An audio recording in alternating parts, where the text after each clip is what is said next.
शोध चालू आहे, शोध. पण तो शोध काय चालतोय?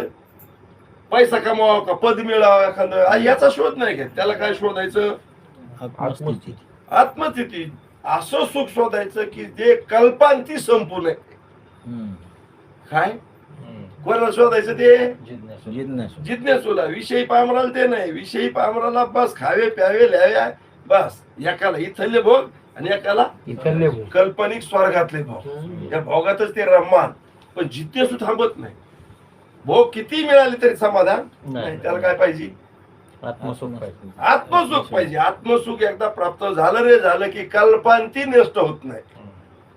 त्यालाच म्हणायचं ना परमानंदाची प्राप्ती. हा, त्यालाच म्हणायचं. आणि एकदा परमानंदाची प्राप्ती झाली की आत्यंतिक दुःखाची निवृत्ती. दुःख स्वप्नातही येत नाही. स्वप्नी ही दुःख कोणी न देखे डोळा. डोळा. महाराज म्हणले